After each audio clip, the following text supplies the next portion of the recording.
It's 18:30 hours local time on. You're welcome to hear the stories.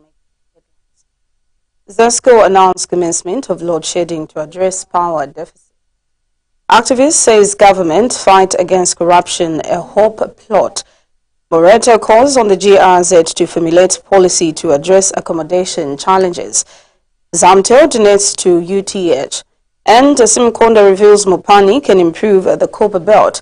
Still to come in international news, at least 8,500 migrants died on land and sea routes worldwide in 2023. And in sports, we have Zambian judokas ready for African Games. Details will be back after this.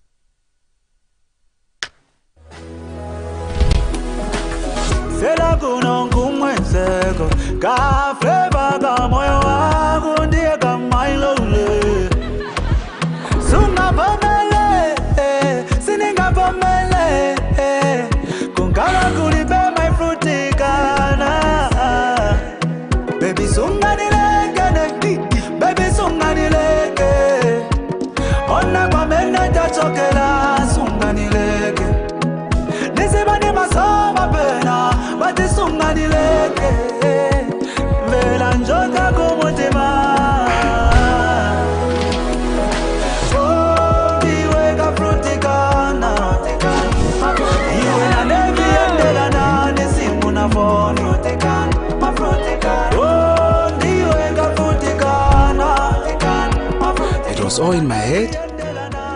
Fruticana zona. Fruticana.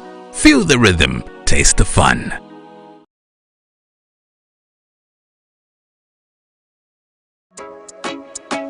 The power of perspective brings about fresh thinking.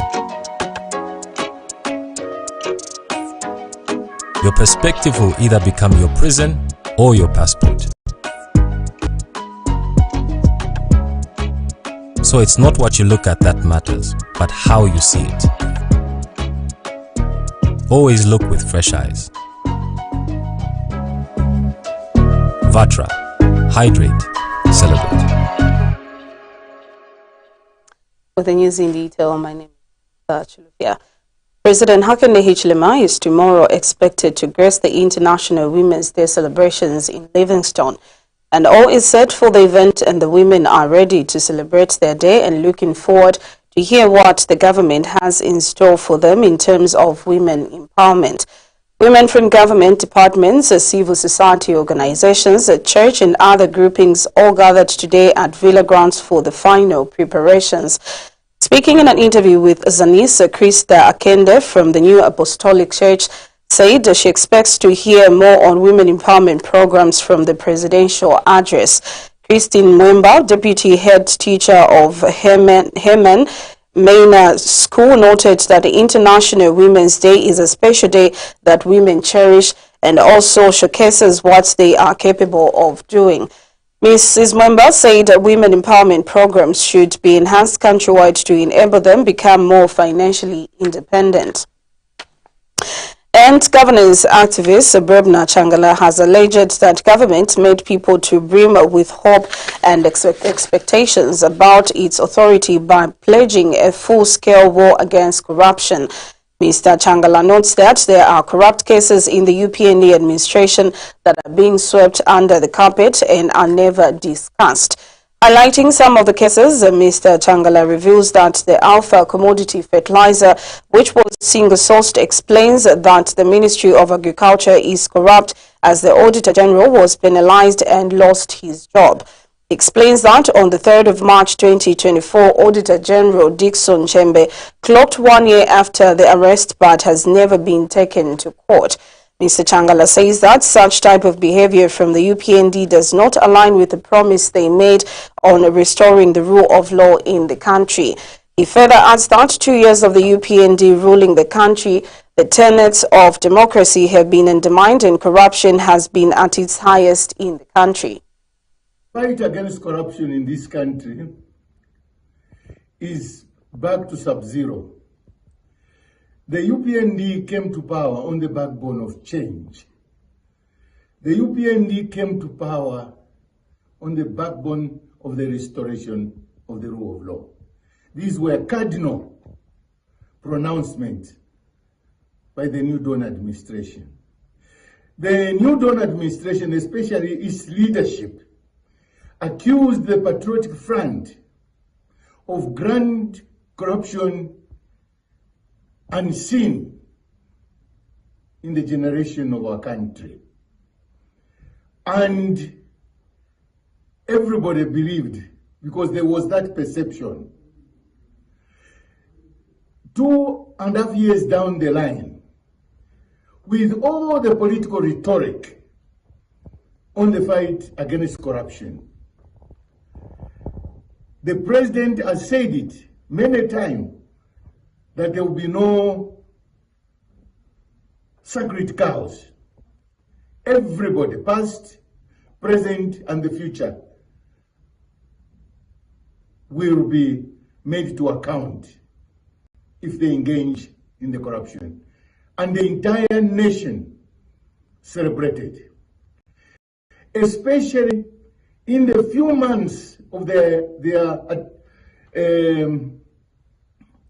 coming to power, when they were accused of Patriotic Front former leaders at SEC and later on at the courts of law.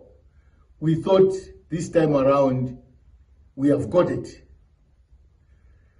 2.5 years down the line, the fight against corruption has collapsed.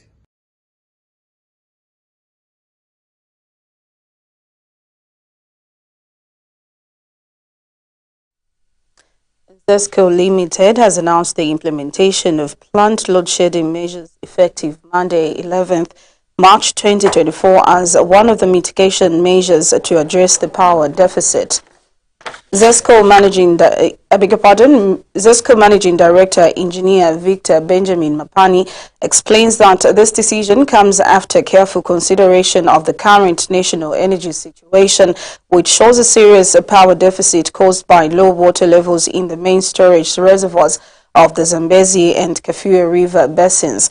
Mr. Mapani says that load shedding aims to guarantee the continued stability of the national grid, as ZESCO understands the adversities and challenges that load shedding will cause and sincerely regrets any inconvenience caused to all its customers. He, however, says that the corporation is committed to working diligently to address the current challenges and restore normalcy to the power supply as soon as possible.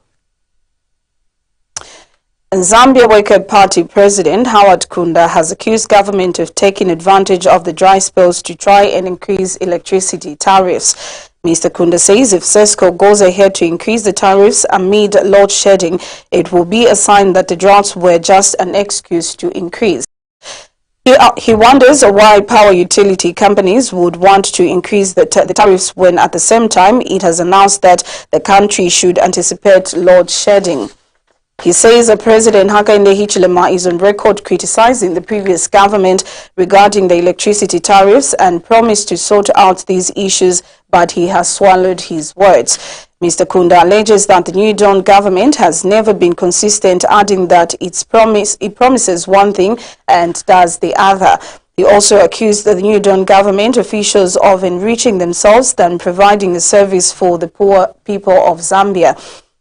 The ZAWAPA leader expressed disappointment that the country is going through economic hardships when some mines are on tax holidays, adding that the money from mine taxes can be channeled to subsidize electricity tariffs.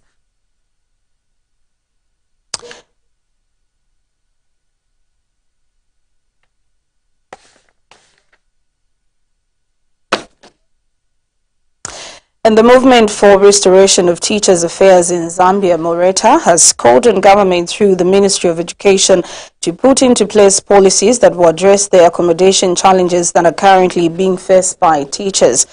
Speaking in an interview with Millennium TV News, MORETA Executive Director Samuel Mbumba notes that the issue surrounding lack of accommodation for teachers is not only affecting the teachers in rural areas but also has a huge impact in the urban setups.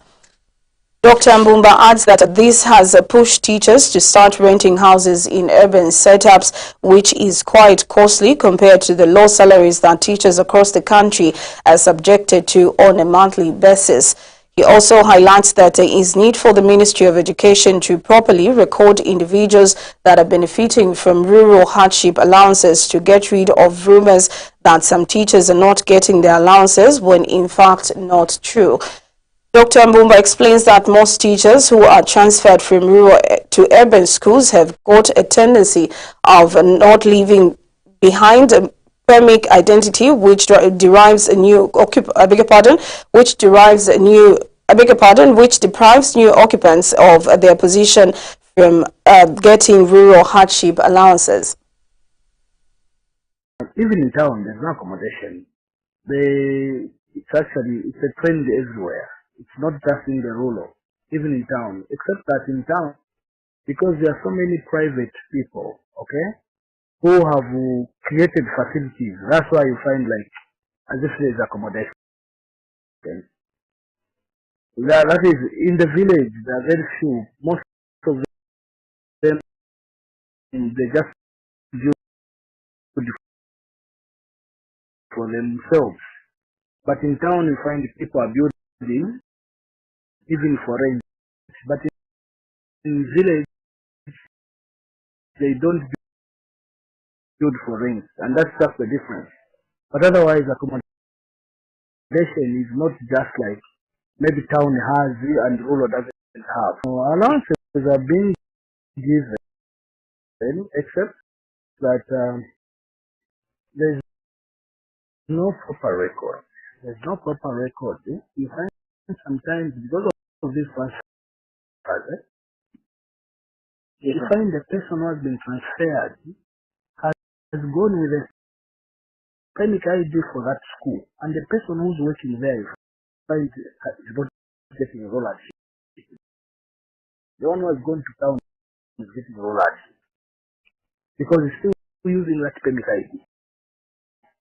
Meanwhile, government is paying, but you find it is being distorted by the manner in which we are failing to account for human resource, how they are moving, how they are being transferred, and so forth. So that is what is bringing the confusion.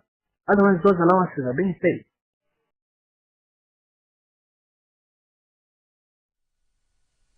Zamtel has donated assorted items to the Women's and Newborn Hospital at the University Teaching Hospital UTH as part of their corporate social responsibility.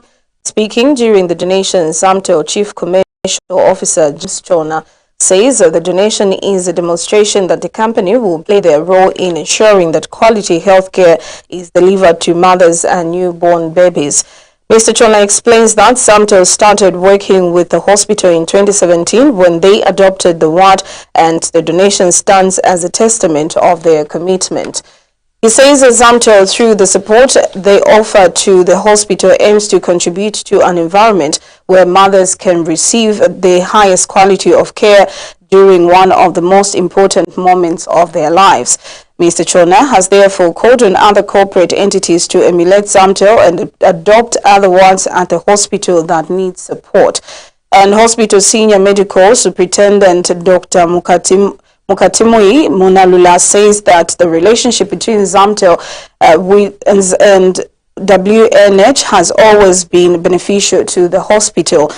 Dr. Munalula says the donation is timely as majority of women are vulnerable and face various social and economic challenges. And in giving words of appreciation, one of the mothers thanked Zamtel for the support and encouraging them not to relent. For us, this is more than just a donation, like I've continually said. We believe that the success of any country is tied to the well-being of its people. So we are therefore confident that the donation, as part of the overall adoption of PO1, will make significant contribution to the operations of the world. Let me take this opportunity once again, like the doctor did, to call upon other corporates to also rise to the occasions and adopt other words that need financial support. If you can imagine, if all corporates most major corporates that are out there would actually repeat what we are doing here. Wherever you go, you just see that corporate involvement. It will definitely make our lives and even the work of the people that work in these facilities much easier. Government alone cannot meet all these needs in these facilities. We need a corporate world to complement government efforts in delivering quality health care. I therefore want to take this moment to express gratitude to the staff at BO1 for their dedication to providing exceptional healthcare services.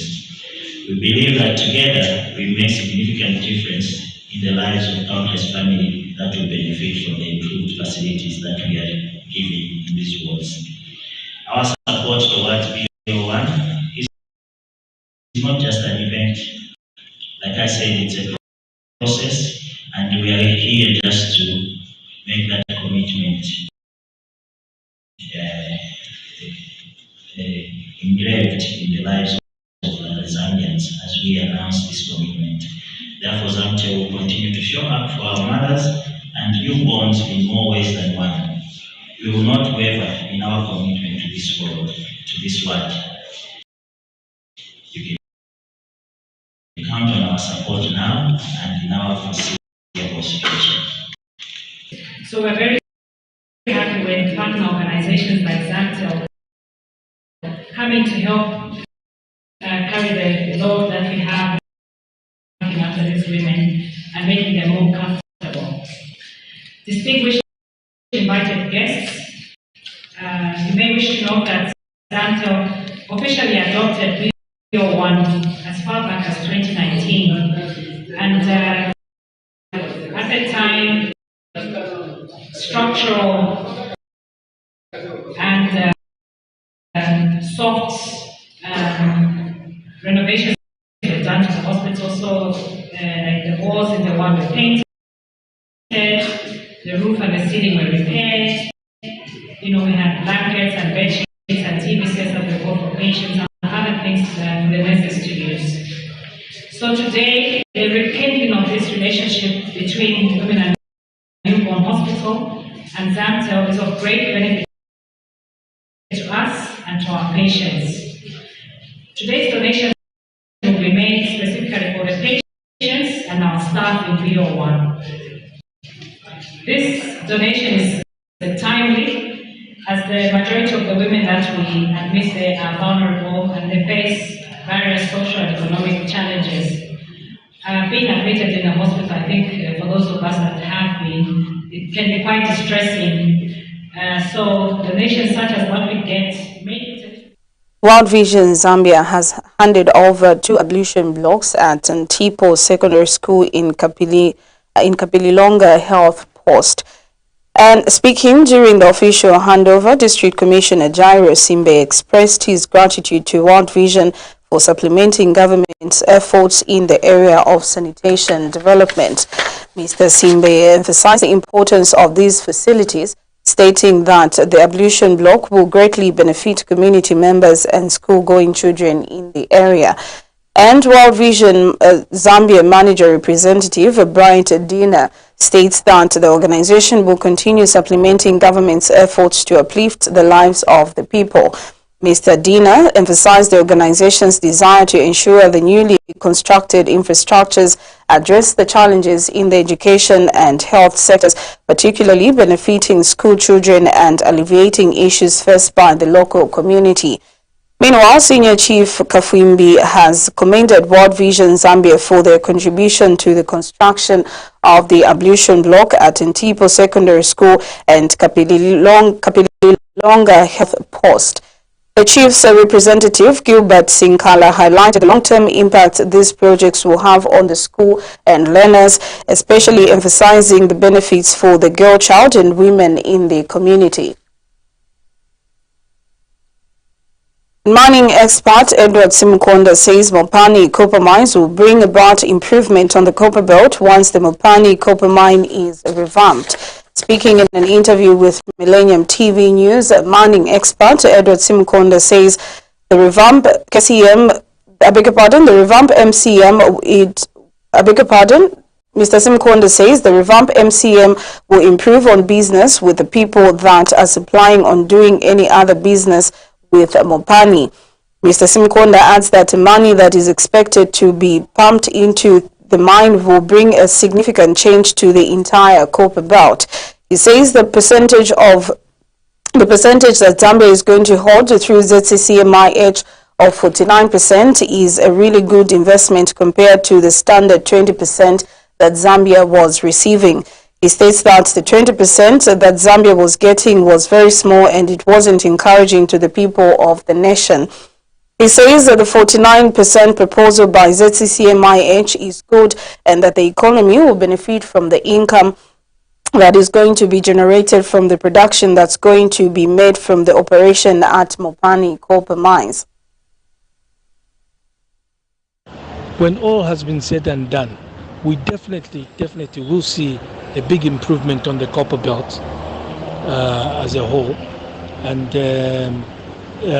this is going to improve on business for people that are supplying or doing any other business with Mopani, and there will be a big change in Kitwe especially, and then coming through to Mufulira. You know, what it is that the money that is expected to be pumped into this mine will make, you know, a significant change to the entire copper belt, which is very, very exciting. And one thing we should know is that this time around, the percentage that Zambia is going to hold through ZCCMIH of 49% is incredibly great. You know, as compared to what we've been seeing in the past. You know, the standard 20% that we were seeing, you know, was not, you know, appetizing to the entire nation. And Zambia was literally getting peanuts, you know. They were just literally breaking even, you know, or not at all. Because, you know, the percentage was very, very small. But I think these guys have come with a good proposal of 49%, and that 49% is going to make a big difference, a huge difference. You can actually see with the 20% of what is happening around now. And that ends our local stories. We take a break. We'll be back with more Pulse News. Stay tuned.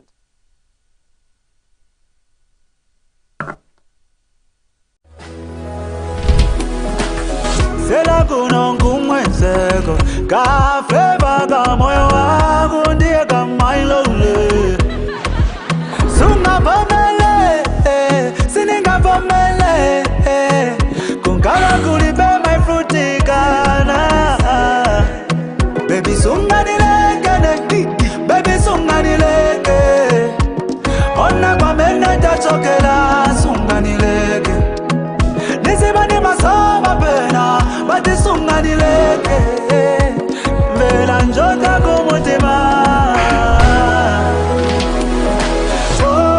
iweka frutikana iwe na nevi endela na nisimu na phone iweka frutikana. It was all in my head. Frutikana zona. Fruticana. Feel the rhythm, taste the fun. Welcome back. Thank you for staying with us. Moving on to news. Liberia's parliament voted Wednesday to approve the creation of a war crimes court 20 years after the bloodiest conflict in the West African country's history. Liberia suffered two civil wars between 1989 and 2023, in which serious atrocities including massacres, rape and the use of child soldiers were committed. A Truth and Reconciliation Committee recommended the establishment of a special tribunal to try the accused of committing crimes, but no action was taken. The proposal to create the court was fronted by new President Joseph Boakai and was backed by 42 legislators out of 72. To be implemented, the resolution must be approved by the Senate. No date has been set for the Senate vote. The two civil wars killed an estimated 250,000 people. Previous Liberian leaders have steered away from establishing the court for what activities say is a desire to shield themselves or their loyalties from prosecution. There is no universal support for the proposal. Some oppose the creation of the court, saying that it risks reopening old wounds. Liberia's parliament voted Wednesday to approve the creation of a war crimes court 20 years after the bloodiest conflict in the West African country's history. Liberia suffered 2 civil wars between 1989 and 2003, in which serious atrocities including massacres, rape and the use of child soldiers were committed. A Truth and Reconciliation Commission recommended the establishment of a special tribunal to try those accused of committing crimes, but no action was taken. The proposal to create the court was fronted by new President Joseph Boakai and was backed by 42 legislators out of 72. To be implemented, the resolution must get approval from the Senate. No date has been set for the Senate vote. The 2 civil wars killed an estimated 250,000 people. Previous Liberian leaders have steered away from establishing the court for what activists say is a desire to shield themselves or their loyalists. There is no universal support for the proposal. Some oppose its creation, saying it risks reopening old wounds.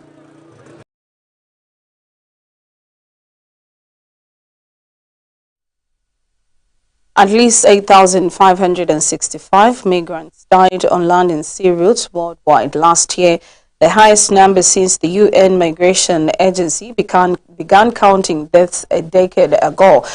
The biggest increase was on the treacherous Mediterranean Sea, crossing to 3,129 from 2,411 in 2022, the International Organization for Migration said Wednesday. However, that was well below the 5,136 deaths recorded on the Mediterranean in 2016, as huge numbers of Syrian, Afghans and others fled conflicts in their homelands towards Europe. The 2023 count was nearly 20% more than the previous year. Most of the deaths last year, about 3,700, were people who drowned. The count also includes migrants who vanished, often while trying to cross by sea, and are presumed dead even if their bodies were not found. The Geneva-based migration agency cautioned that the account likely underestimates the true death toll and said improved data collection methods are a factor in its calculations. Overall, the biggest jump in deaths in recent years was in Asia, where 2,138 migrants died last year, 68 more than in 2022. That was primarily because of increased deaths among Afghans fleeing to places like neighboring Iran and among Rohingya refugees on maritime routes, IOM spokesperson George Galindo said in Mali. I beg your pardon, in an email. IOM said a record number of deaths also occurred in Africa last year, 1,866, mostly in the Sahara Desert and along the sea route to the Canary Islands. And that international story takes us to our sporting items. As the African Games draw near, Zambia's judo team stands ready to make a mark on the continental stage after months of preparations. The judo national team coach Matthews Punza has expressed confidence in the team, stating that the team of judokas will perform to the best of their ability to make the country proud following their tireless efforts put in trainings. Punza says the team has been training after the conclusion of the Commonwealth Games, which has served as non-residential camp trainings and transitioned into residential camp training on the 23rd of February 2024. He also highlights that the team consists of a balanced roster of talented judokas, 3 male and 3 female athletes who are Elizabeth Mubila, 52 kg, Cheluse Piri, 57 kg, Taonga Soko, 63 kg, Simon Zulu, 60 kg, Stephen Mungandu 66 kg and Andrew K. Sunday 81 kg. Bonza explains that armed with skill and determination, the team will depart for Ghana on the 8th of March 2024 with the judo team manager and general secretary Mr. Mavuto Nguni, as competitions are set for the 12th to 16th of March 2024. And finally, the Zambia Under-21 national women's netball team has intensified preparations for the World Cup qualifiers to be held in Pretoria, South Africa from the 17th to 23rd March of 2024. Speaking in an interview with Millennium TV News, team coach Moses Ndlovu says the girls are preparing well and currently has 15 players in camp. Mr. Ndlovu adds that the team will go with full force and ensure that they break the record by qualifying to the World Cup. He further says that he will not underestimate any team as they will ensure that they take every game seriously and remain focused. And wing defender Ines Munge says the team's coordination is good and their aim is to qualify for the World Cup tournament to be held in Gibraltar in 2025.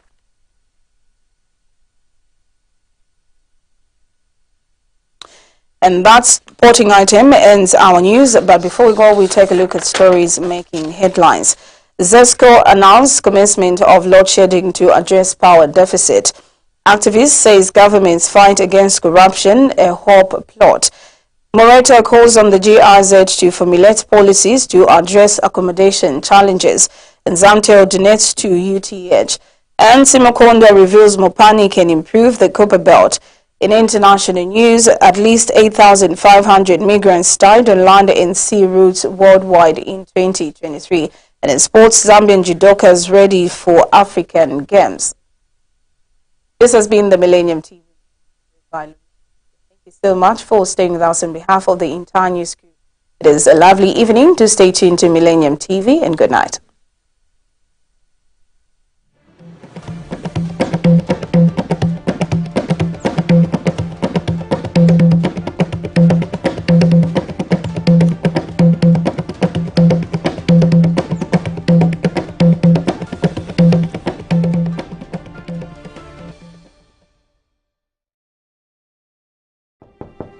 Matata, you're here. I thought you said lunch. Oh, come on, my son. I cannot wait to see my first ever grandson. As a young modern wife, entertaining my Wapongoshi was always a mini nightmare.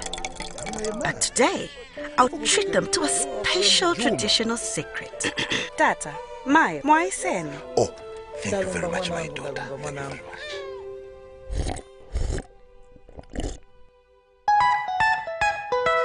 This Bemba woman really knows how to prepare this Chibwantu. Exactly like from southern province. Please give me some more. Times have changed, but some things in life shouldn't. Introducing Amasip Chiwantu traditional maize drink. Traditional taste that has stood the test of time. Last time I had such nice Chiwantu was at home. Prepared by my mother. Amasip Chiwantu, a taste of local tradition. Trade Kings, improving lives.